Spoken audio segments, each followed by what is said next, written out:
Imaginez un instant que vous êtes en train de planifier vos prochaines vacances, votre vol est réservé, vos bagages prêts, et soudain, tout s'effondre. C'est exactement ce qui vient de se produire dans l'industrie aéronautique mondiale, et les conséquences sont absolument stupéfiantes. Air India vient de prendre une décision qui fait trembler toute l'aviation internationale. Mais attention, ce n'est que le début d'une série d'événements qui pourraient changer à jamais notre façon de voyager. Le 19 juin 2025 restera gravé dans l'histoire de l'aviation commerciale. Ce jour-là, Air India a brutalement annulé plus de 20 vols, laissant des milliers de passagers bloqués dans les aéroports du monde entier. Delhi, Dubaï, Londres Heathrow, tous paralysés, des familles entières coincées, des voyages d'affaires annulés, des connexions manquées. Mais pourquoi une telle décision drastique? La réponse est aussi troublante qu'inattendue. Suite à une tragédie aérienne majeure impliquant le vol A171 près d'Ahmedabad, qui a coûté la vie à plus de 270 personnes, Air India a décidé de suspendre 15% de ses opérations long courrier. 15%! Vous vous rendez compte de l'ampleur? Cela représente des centaines de milliers de passagers affectés chaque semaine. Mais voici où les choses deviennent vraiment inquiétantes. La compagnie a immédiatement lancé des inspections d'urgence sur l'intégralité de sa flotte de Boeing 780, 7 et 777. Sur les 33 Dreamliner d'Air India, 26 ont déjà été inspectés, mais 66 vols ont été annulés depuis l'incident. Ces chiffres font froid dans le dos. La Direction générale de l'aviation civile indienne a ordonné ces inspections préventives. Bien qu'aucun défaut systémique majeur n'ait été détecté pour l'instant, les protocoles de sécurité renforcés restent en vigueur. Chaque appareil doit passer des tests approfondis avant d'être autorisé à reprendre son service. Et si je vous disais que ce n'est pas un cas isolé? American Airlines vient également de suspendre indéfiniment sa seule route vers le Moyen-Orient, reliant les États-Unis à Doha, au Qatar. Une route opérée quotidiennement par, devinez quoi? Un Boeing 787-9 Dreamliner. Cette liaison stratégique, qui permettait aux passagers de se connecter au vaste réseau de Qatar Airways dans le cadre de l'alliance One World, est maintenant coupée. Coïncidence? Je ne pense pas. Les signaux d'alarme se multiplient dans toute l'industrie. La situation au Moyen-Orient aggrave dramatiquement les choses. Les tensions géopolitiques ont forcé la fermeture de plusieurs espaces aériens, obligeant les compagnies à détourner leurs vols, rallongeant considérablement les temps de vol et réduisant l'efficacité opérationnelle. Les échanges de missiles entre Israël et l'Iran ont créé une zone de turbulence géopolitique qui paralyse l'aviation régionale. Emirates, l'une des plus grandes compagnies de la région, a suspendu tous ses vols vers la Jordanie et le Liban jusqu'au 22 juin, et vers l'Iran et l'Irak jusqu'au 30 juin. Qatar Airways, Etihad, Royal Jordanian, Air France, Lufthansa, toutes ont dû ajuster leurs opérations en urgence. Plus de 500 vols ont été annulés rien qu'en quelques jours à travers les aéroports majeurs.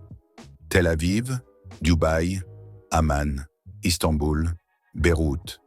L'ambassade américaine à Doha a émis une alerte sécuritaire publique, conseillant aux citoyens américains d'éviter les espaces publics à forte visibilité et de faire preuve de discrétion.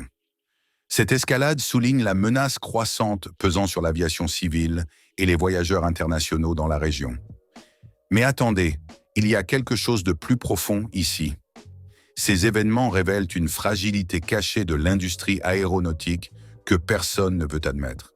Les compagnies aériennes opèrent leur flotte long courrier à capacité maximale, sans marge de manœuvre. Quand un problème survient, tout s'effondre comme un château de cartes. Selon les données de la firme d'analyse aviation Cirium, les États-Unis opèrent en environ 358 vols passagers hebdomadaires vers le Moyen-Orient, soulignant le poids stratégique de ces routes et l'impact considérable de leurs perturbations.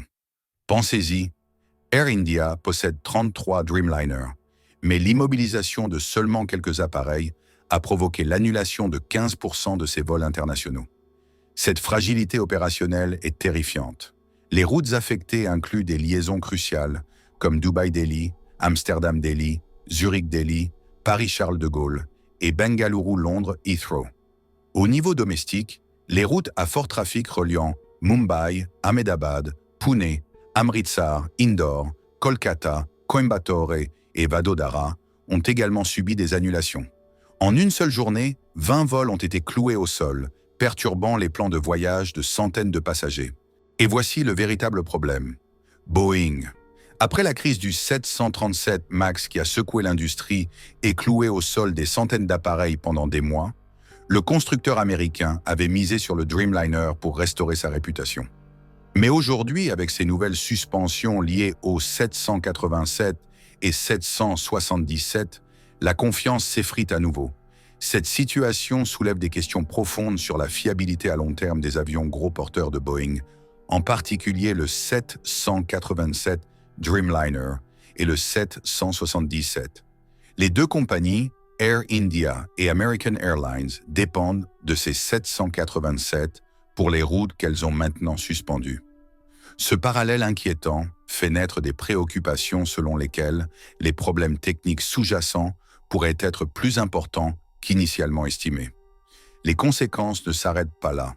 Les experts prédisent un effet domino qui pourrait paralyser l'aviation mondiale. Avec les tensions au Moyen-Orient qui ne montrent aucun signe d'apaisement et les inspections de sécurité qui se durcissent partout, d'autres compagnies des alliances Oneworld, Star Alliance ou SkyTeam pourraient bientôt suivre le mouvement. Imaginez, vous planifiez un voyage d'affaires urgent, un mariage à l'étranger, des vacances en famille, et soudain, plus de vols disponibles. Les chaînes d'approvisionnement mondiales perturbées, le commerce international ralenti et l'intégrité même du système d'aviation civile remise en question. Cette double crise sert également de test de résistance pour la résilience des compagnies aériennes et leur stratégie de réponse aux crises. Après avoir affronté vague après vague de turbulences, de la pandémie de Covid-19 au retard de chaînes d'approvisionnement et au goulot d'étranglement de livraison d'avions, les compagnies font maintenant face à des pressions simultanées provenant d'inspections techniques et de conflits régionaux. Mais voici ce qui est le plus alarmant. Cette crise révèle à quel point les compagnies aériennes dépendent de quelques types d'appareils volant dans des cieux de plus en plus incertains. Contrairement aux avions court-courriers qui peuvent être permutés avec une certaine flexibilité, les jets long-courriers comme les Boeing 787 et 777 sont souvent programmés pour fonctionner à une utilisation quasi maximale. Cela signifie que toute immobilisation imprévue due à des inspections, des retards ou des détournements peut entraîner des annulations en cascade sur plusieurs continents en quelques heures. La décision d'Air India d'annuler 15% de ses services gros porteurs souligne cette fragilité. Les marchés de location d'avions sont tendus, les appareils de rechange rares, et former des équipages pour différents types d'avions à court terme est logistiquement complexe et prohibitivement cher. En essence, les compagnies ont très peu de marge de manœuvre quand la crise frappe, surtout quand plusieurs événements coïncident comme nous le voyons ici.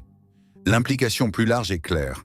Les compagnies aériennes, en particulier les transporteurs de services complets dépendant de réseaux mondiaux, pourraient avoir besoin de repenser la redondance, la diversité de flotte et l'exposition régionale.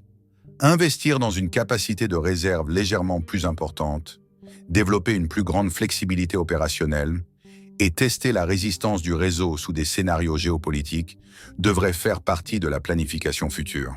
Pour l'instant, trop de routes long courrier dépendent de trop peu de types d'avions volant dans des cieux de plus en plus incertains.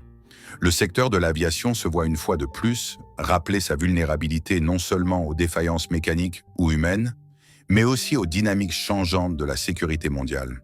Cette double crise, technique et géopolitique, pourrait bien représenter un point d'inflexion critique pour l'aviation mondiale. Un signal d'alarme qui force l'industrie à repenser sa stratégie de redondance, sa diversité de flotte et son exposition régionale.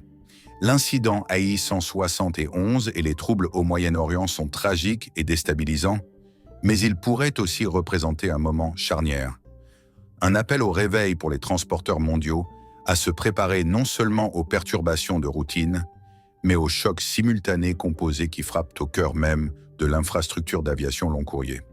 L'avenir du transport aérien international se joue maintenant. Les décisions prises dans les semaines à venir détermineront si nous assisterons à une simple perturbation temporaire ou à une restructuration profonde de l'aviation mondiale. Une chose est certaine, voyager ne sera plus jamais comme avant. La question n'est plus de savoir si cette crise va s'étendre, Mais quand et comment elle va redéfinir notre façon de parcourir le monde?